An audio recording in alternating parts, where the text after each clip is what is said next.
हर्षित landmark, सपनों का घर जैसा आप चाहते हैं हम बनाते हैं। 1, 2 एवं 3 BHK ready position flats. Call 9827321321। Madhya Pradesh में डेंगू का प्रकोप लगातार जारी है। प्रदेश में अब तक 3500 से ज्यादा डेंगू के मरीज मिल चुके हैं। पहले मंदसौर और नीमच के बाद अब जबलपुर, इंदौर और भोपाल में रोजाना डेंगू के 10 से 20 नए मरीज मिल रहे हैं। चिकित्सा मंत्री का कहना है कि विभाग पूरी तरह से एहतियात बरत रहा है। हर इलाके में फॉगिंग कराई जा रही है, लेकिन अब विभाग के इसी सतर्कता पर भी सवाल खड़े होने लगे हैं। डेंगू की रोकथाम के लिए की जा रही फॉगिंग में मिलावट का आरोप लगा है। आरटीआई एक्टिविस्ट ने दावा किया है कि फॉगिंग के नाम पर मिलावटी धुआं फैलाया जा रहा है। निचली बस्तियों और स्लम एरियो में फॉगिंग की मिट्टी के तेल की बदबू आती है, जबकि वीवीआईपी क्षेत्रों में हो रही फॉगिंग के दौरान यहां खड़े रहना भी मुश्किल हो जाता है। तो वहीं अधिकारी डेंगू संक्रमण में पूरी सावधानी बरतने का दावा कर रहे हैं।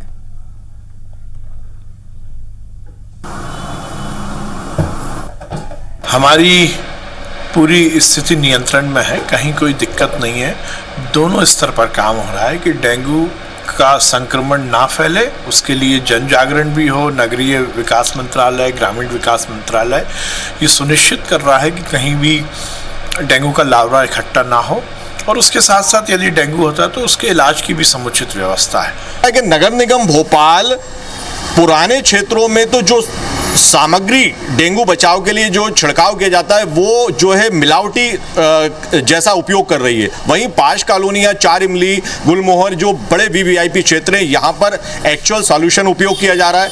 हमारा मांग है कि प्रशासक महोदय इसको संज्ञान लें। डेंगू को लेकर हमारी जो कार्रवाइयाँ हैं वो बहुत तेज़ी से चल रही हैं। हमारी डेडिकेटेड टीम्स हैं जो घर घर जाके सर्वे कर रही हैं, लार्वा डिस्ट्रॉय कर रही हैं।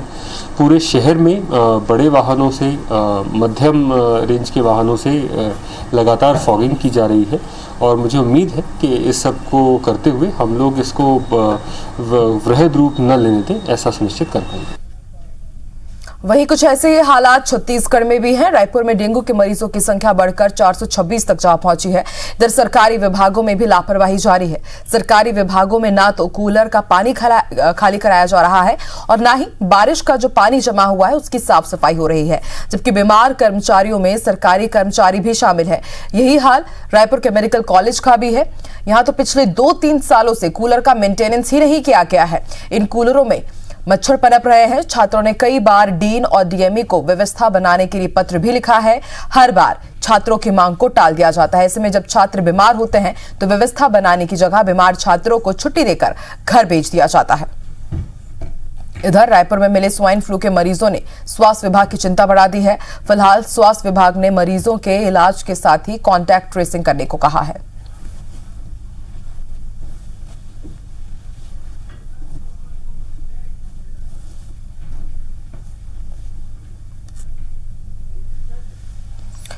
और चलिए जान लेते हैं मध्य प्रदेश और छत्तीसगढ़ में डेंगू का ताजा अपडेट क्या है, हालात कैसे हैं और इन हालातों से निपटने के लिए स्वास्थ्य विभाग किस तरह से तैयारी कर रहा है। रायपुर से इस वक्त लाइव हमारे साथ विनय वर्मा जुड़े हुए हैं, तो वहीं भोपाल से नीलम हमारे साथ लाइव जुड़ गई हैं। नीलम, सबसे पहले मैं आपकी तरफ रुख करती हूँ। हमने जो हालात देखे, रिपोर्ट जो हमने दिखाई, उसमें समझा जा सकता है कि लापरवाही पर लापरवाही ही नजर आ रही है। डेंगू के मरीज रोजाना ज्यादा तादाद में मिल रहे हैं और इसके साथ ही अब फॉगिंग में भी मिलावट की जा रही है। ऐसे में कैसे निपटा जाएगा डेंगू से? जी आकांक्षा, बिल्कुल ये तो एक बड़ी लापरवाही ही है कि जो फॉगिंग के लिए केमिकल इस्तेमाल किया जाता है उसमें मिलावट की जा रही है, जिसके कारण ना तो लार्वा खत्म हो पा रहा है, ना ही मच्छरों की तादाद कम हो पा रही है। और यही एक बड़ा कारण भी देखने को मिल रहा है कि पुराने भोपाल के जो इलाके हैं, क्योंकि वो काफ़ी सटे हुए होते हैं, वहाँ पर साफ़ सफाई का ध्यान रखना थोड़ा सा मुश्किल काम होता है। ऐसे में अगर केमिकल में ही मिलावट हो रही है तो डेंगू का, मच्छर का पैदा होना वहाँ पर लाजमी है। और यही एक वजह सामने आ रही है कि पुराने भोपाल के भी कई ऐसे इलाके हैं जो डेंगू का हॉटस्पॉट बने हुए हैं।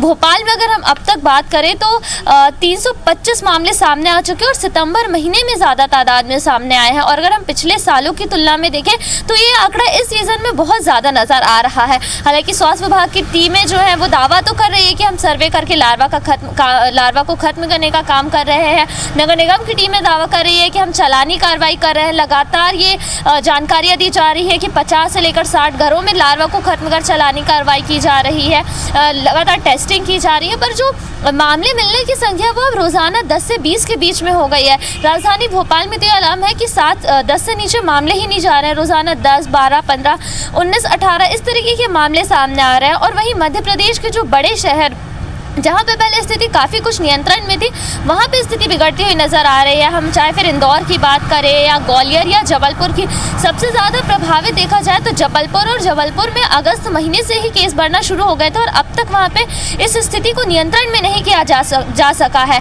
वहीं अब इंदौर में देख रहे हैं कि इंदौर में भी जो मामलों की संख्या है काफ़ी बड़ी तादाद में है। इसके अलावा ग्वालियर, उज्जैन, सागर ये ऐसे क्षेत्र हैं जो लगातार हॉटस्पॉट बनते जा रहे हैं। राज्य सरकार दावा कर रही है कि डेंगू के लिए अभियान चलाया गया है, जन जागरूकता की गई है, पर उसका कुछ असर देखने को नहीं मिल रहा है। अभियान जो शुरू किया गया था डेंगू पर प्रहार, उसे शुरू हुए भी करीब 10 से 12 दिन हो गए हैं। रथ चलाए गए जागरूकता को लेकर के कि लोगों में जागरूकता हो, पर कुछ भी जो है असरदार नजर नहीं आ रहा और यही वजह है जिस तरीके की लापरवाही सामने आ रही है। तस्वीर सामने आ रही है और ऐसे में सवाल कई उठते ही हैं।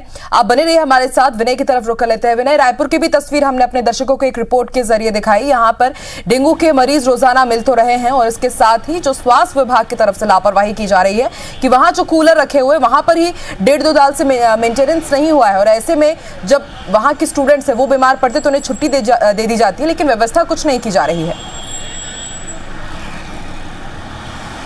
देखिए, जिस तरह से मध्य प्रदेश दावा कर रहा है उसी तरह से दावा छत्तीसगढ़ का भी है। वो स्वास्थ्य विभाग हो, नगर निगम हो या जिला प्रशासन हो, सभी यही दावा कर रहे हैं कि स्थिति कंट्रोल में है। उसके उलट आप देखेंगे तो आंकड़े 426 के पास में डेंगू मरीजों के पहुंच गए हैं। इसके साथ साथ में स्वाइन फ्लू के 5 मरीजों की पुष्टि हो गई है बीते 3 दिनों में। अब सवाल यही उठता है कि किस तरह से ये जो दावा है वो किस तरह से ये कर रहे हैं।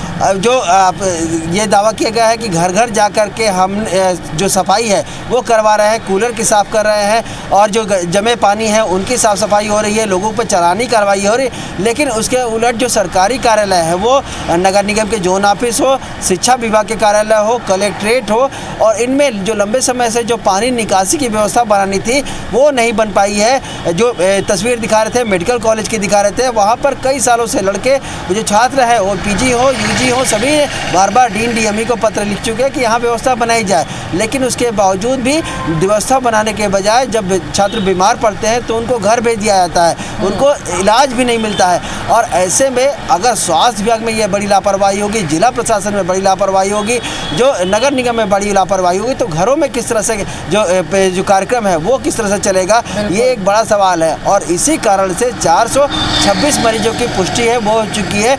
स्वास्थ्य विभाग भले ये दावा कर रहा है कि अभी तक किसी तरह से कैजुअलिटी नहीं हुई है, लेकिन ये वेरिएंट जो है, ये जो वायरस है उसका जो असर है वो धीमा है। इसके कारण से न मौत हो रही है, न ही ज़्यादा संक्रमण फैल रहा है। लेकिन उसके बावजूद भी ये जो वेरिएंट है वो कमज़ोर होने के बावजूद भी अधिक से अधिक लोग बीमार हो रहे हैं। ये एक बड़ा सवाल है। कहीं लापरवाही तो जरूर हो रही है, तभी जो मरीजों की संख्या है न सिर्फ मध्य प्रदेश में बल्कि छत्तीसगढ़ में भी काफी तेजी के साथ बढ़ रहा है और ये चिंता का विषय भी बनता है। शुक्रिया आप दोनों का पूरी जानकारी देने के लिए।